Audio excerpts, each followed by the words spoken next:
Welcome to the Deep Dive. Today, Deep Divers, we're jumping into something most of us probably use every single day without a second thought. The automatic transmission. That's right. You know, you hop in, shift into drive, and you're off. Seems simple. Couldn't be easier on the surface. But what if some of those habits, the things you do automatically, are actually, well, slowly wrecking it? We're talking potentially thousands in repairs down the line. It's a scary thought, but yeah. Okay, let's unpack this.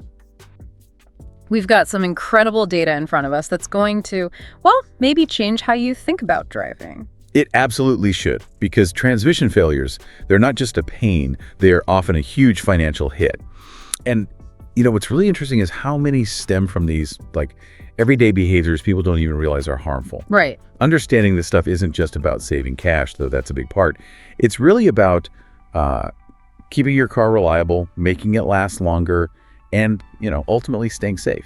That's a huge point. Safety first, always. And the number of just plain wrong ideas floating around about automatics is kind of wild. It really is. Let's kick off with something I bet almost everyone, myself included, probably messes up every single time they park. 1, your parking routine is probably all wrong. Okay, so picture the scene. You pull into a parking spot, maybe on a slight slope. You stop, foot on the brake, then zip straight from drive into park, kill the engine. Sound familiar? Oh, yeah. Standard procedure for millions of drivers. I mean, I've done that forever. But the reports we've been looking at suggest this seemingly harmless habit, it could be a direct path to a massive repair bill. So what's actually happening inside the gearbox? Well, it really comes down to this one pretty small but vital part, the parking pole. The pawl, right. Yeah. Most people know it locks the transmission, stops the car rolling. But here's the thing. It's tiny. It's a little metal pin. Yeah. And it was never, ever designed to hold the entire weight of your, 2-ton vehicle, especially on a hill. So it's like a backup. Exactly. It's a secondary lock. The primary thing meant to hold your car is the parking brake, your hand brake, your emergency brake, whatever you call it. That's its job. Okay. When you skip the parking brake and just rely on that little pawl, you're basically hanging the car's weight on that pin. Yep. And the transmission gear it slots into. Over time, that constant stress, it causes wear, it can deform the pin, or worst case, it can just snap. Ooh. And you've probably felt the effect if you've ever parked on an incline, then tried to shift out of park later and heard that horrible loud clunk. Oh, I know that sound. It makes you wince. Right. That's the sound of that pawl being forcefully yanked out under load. It's basically screaming for help. A cry for mercy. Definitely heard that too many times. Okay, so if this little pin is so crucial and we're stressing it out, what's the right way? The way that saves us that potential fortune in repairs. Thankfully, it's actually really simple. Just takes a slight change in habit. It's basically 5 quick steps. Okay, walk us through it. Right. So, 1, come to a complete stop.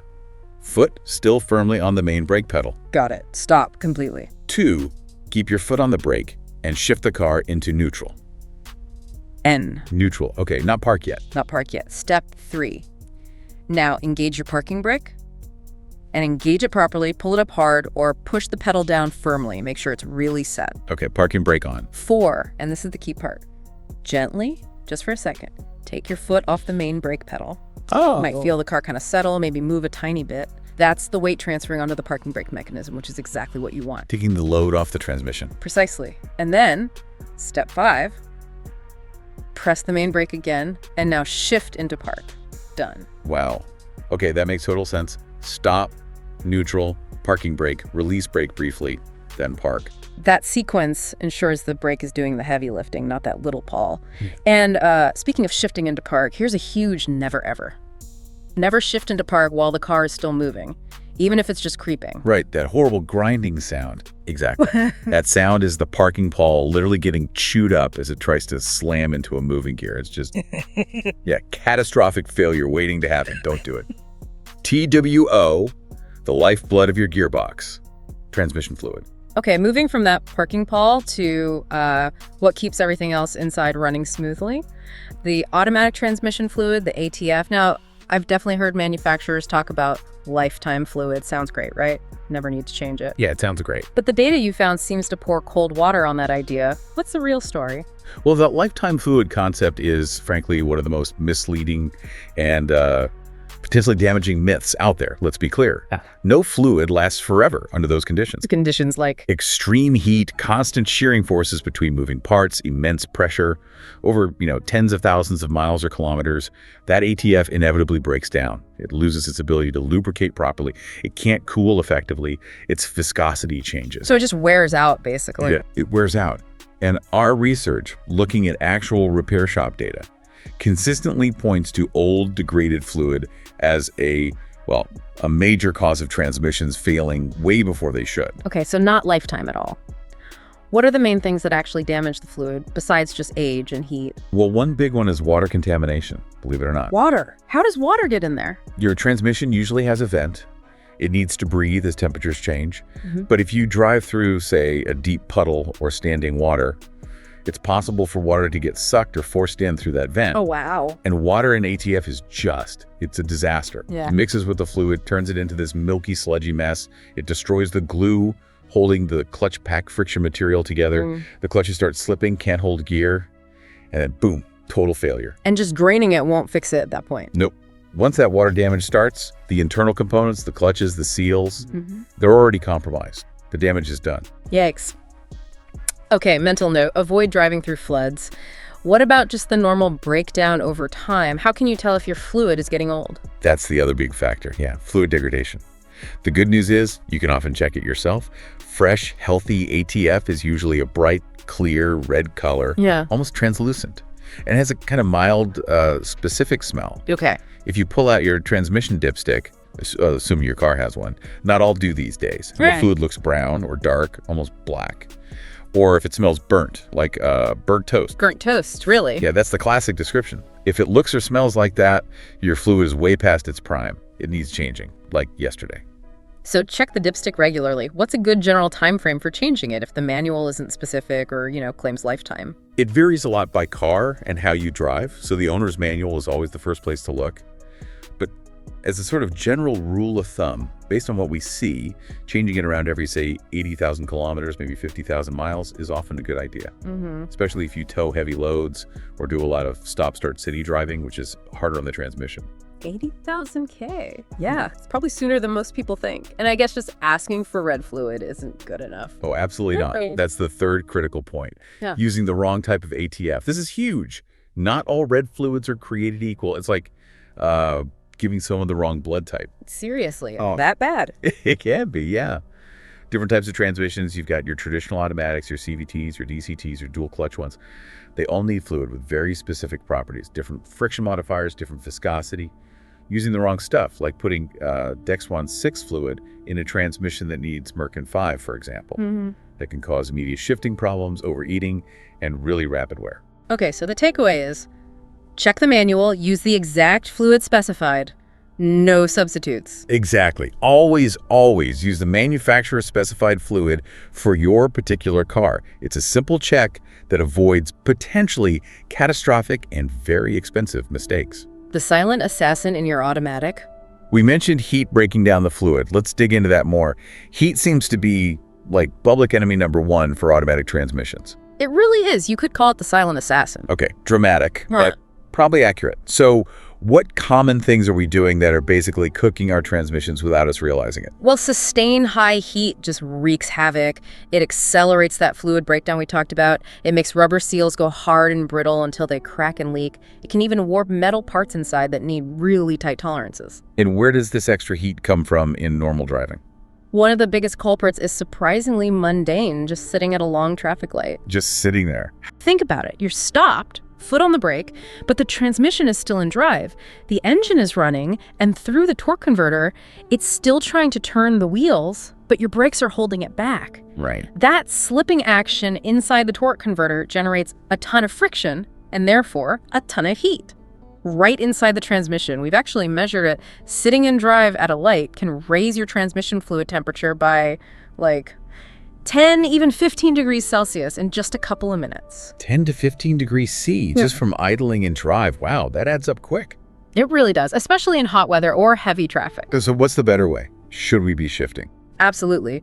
For any stop that's going to be longer than, say, 30 seconds or so, just pop it into neutral. Neutral again? Yep. Shifting to neutral disengages the torque converter. It stops that internal slipping, lets the fluid circulate and cool down a bit, and drastically reduces that heat buildup and wear. It costs nothing, takes a second, and it can genuinely add years to your transmission's life. Okay, new habit forming. Longer stops, shift to neutral. What about heat at the other end of the spectrum? Cold weather. Yeah, cold starts present a different kind of challenge, especially in freezing temperatures. Just like engine oil, transmission fluid gets really thick when it's cold, viscous. Like honey instead of oil. Exactly. So if you jump in your freezing car, start it up, and immediately drive off fairly hard, that thick, cold fluid can't flow quickly enough to properly lubricate all the intricate little parts inside the transmission right away. Ah, so parts are running dry for a moment. Sort of, yeah. It's like momentary lubrication starvation. It causes extra wear on clutches, gears, bearings, especially in those first few crucial minutes. Okay, so what's the fix for that? Let it warm up for ages. You don't need to idle for 10 minutes, but giving it, say, 30 seconds to a minute after starting before you drive off can help. Or even better, just drive really gently for the first, 5 or 10 minutes. Easy acceleration, no hard shifts. That gives the fluid time to warm up, thin out, and get flowing everywhere it needs to be. A little mechanical sympathy goes a long way. F-W-R. Avoid the shock. Abuse that leads to catastrophe. All right, let's talk about those moments that feel really rough on the car, like getting stuck in snow or mud. The instinct might be to, rock it out, shifting back and forth between drive and reverse quickly. My gut always screams no when I even think about that. Your gut is absolutely right. That rocking maneuver is one of the fastest ways to cause serious damage. Why is it so bad? Couple of reasons. First, when you floor it and the wheels are just spinning wildly in mud or snow, you're generating incredible sudden heat inside the transmission. Friction, torque converter, working overtime. Bad news. Okay, heat again. Yeah. But even worse is the shock. If one of those spinning wheels suddenly grabs traction while the engine is revving high, bang! It sends this massive shock wave, this jolt, right through the entire drivetrain axles, drive shaft, differential, and yes, the transmission itself. We've seen repair reports where that single event has literally sheared teeth off gears, twisted drive shafts, or even cracked the transmission casing. It's brutal. So what should you do if you're stuck? Gently does it. Very light throttle. Smooth, slow shifts between drive and reverse, giving the transmission a second to engage each time. Don't spin the wheels if you can help it. Try using floor mats under the wheels, sand, cat litter, anything to get a little gentle traction to ease your way out. Avoid the drama. Gentle is key. Okay, what other ways do people accidentally introduce these damaging shocks? Another really common one, especially maybe with older cars that don't have as many electronic safe links, is shifting between drive and reverse, or reverse and drive, while the car is still rolling. Oh yeah, like swinging into a parking spot and hitting reverse before you fully stop. Exactly that. Even if you're just crawling, forcing the transmission to instantly slam into the opposite direction puts immense strain on the internal gear sets, the clutches, the bands. You can sometimes feel that jolt, can't you? You absolutely can. And that jolt is basically your transmission crying out in pain. Modern cars often have delays or won't engage to prevent the worst of it, but it's still terrible practice. The rule is simple. Come to a complete, total stop. Foot on the brake, Yeah. then shift. No exceptions. Complete stop. Got it. What about the other end of things? Flooring it from a standstill.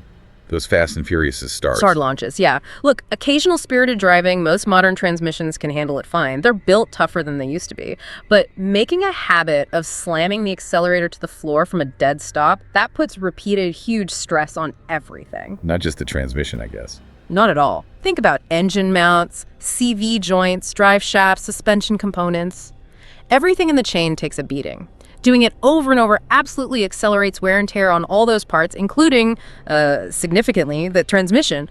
For longevity, smooth, progressive acceleration is always the way to go. Save the hard launches for, well, maybe never, if you want your car to last. 5EE, the great neutral myth and why your brakes hate you. Okay, here's one I know people argue about. Coasting downhill in neutral to save fuel. I feel like this is one of those old driving school myths that just won't die. What's the real deal?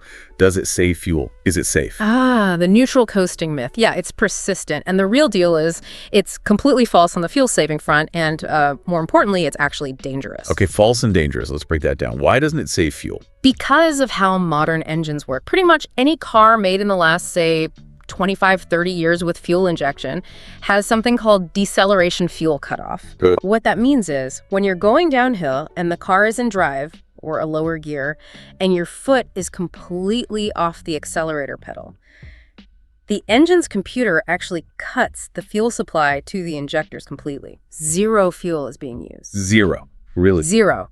The momentum of the car rolling downhill is keeping the engine turning over. It's essentially getting, infinite miles per gallon in that moment. Wow, okay. But the second you shift into neutral, you disconnect the engine from the wheels. Now the engine has to burn fuel just to keep itself idling, to keep running. So coasting in neutral actually wastes fuel compared to staying in gear with your foot off the gas. Mind blown. Okay, so it uses more fuel. Yeah. That settles that part. But you said dangerous. How so? This is the critical part. When you're in gear going downhill, you benefit from engine braking. Right, the engine helps slow you down. Exactly. The engine's natural resistance helps control the car's speed, taking a lot of the burden off your actual brakes, the pads and rotors. But in neutral, you lose all that engine braking. 100% of the slowing down has to be done by your friction brakes. Ah, I see where this is going. On a long or steep downhill stretch, relying only on your brakes like that can very easily cause them to overheat. And when brakes overheat, they suffer from brake fade. They lose their ability to stop the car effectively. Which sounds terrifying. It is absolutely terrifying. Imagine pressing the brake pedal and nothing much happens, especially on a winding mountain road or in traffic. It's an incredibly dangerous situation to put yourself in and totally unnecessary. So the proper technique for downhills is? Stay in gear. In fact, you should often shift down to a lower gear, use the L setting, or 2 or 1, or use the manual shift mode or paddles if your car has them. Let the engine do more of the work, holding the speed back. This keeps your brakes cool, gives you much better control, and as we now know, actually saves fuel too. It's safer, smarter, more efficient, just better all around. SX. Your car is screaming for help. Are you listening? Okay, last big topic. Let's talk about when the car tries to talk back to us directly. Those warning lights on the dashboard, they're not just mood lighting, right? Definitely not mood lighting. They're more like your car's fire alarm system. They are urgent, critical signals that demand immediate attention. Ignoring them as well, it's asking for trouble. Big trouble. So which lights are most crucial when thinking about the transmission or just general catastrophic failure prevention? Well, the classic check engine light is the big one. It can mean 100 different things, sure, from a loose gas cap to something serious. But sometimes the underlying fault it's flagging, maybe a faulty sensor, can directly impact how the transmission operates. So never ignore it. Okay, check engine is step 1. What else? Some cars have a specific transmission temperature warning light. If you ever see that light come on, it's a 5-alarm fire. It means your transmission fluid is dangerously hot. Pull over safely, absolutely, as soon as you can, turn off the engine and let it cool down. Driving even a few more minutes with that light on can cause irreversible, catastrophic damage. Okay, transmission temp light, emergency stop. Absolutely. Then you've got things like the oil pressure light. That's usually engine related, but low oil pressure can destroy an engine in literally minutes if you keep driving. Or the battery light means your charging system is failing. You might only have a few minutes of power left before you're stranded. So these lights aren't just suggestions, they're warnings of imminent doom. Pretty much. They are designed specifically to warn you before a small problem becomes a massive, expensive, potentially dangerous failure. Getting them checked out promptly by a qualified mechanic is crucial. Don't just, put tape over the light. Guilty of considering that in my younger days. We all been there. But seriously, finding out what triggered the light and fixing the root cause is key. Sometimes it's a simple cheap fix, a sensor, a loose wire, topping up fluid.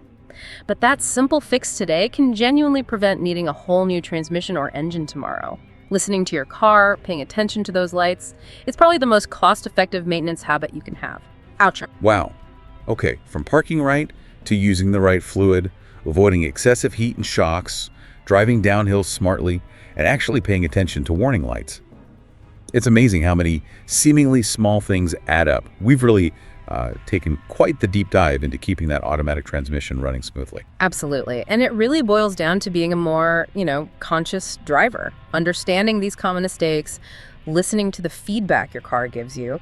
It makes a huge difference. Saves money, saves hassle. Exactly. It's about empowering you, the driver, to take proactive steps. Yeah. Doing these simple things can genuinely help ensure your transmission lasts for years and years and saves you potentially thousands, plus a whole lot of stress and inconvenience. It really makes you think, doesn't it?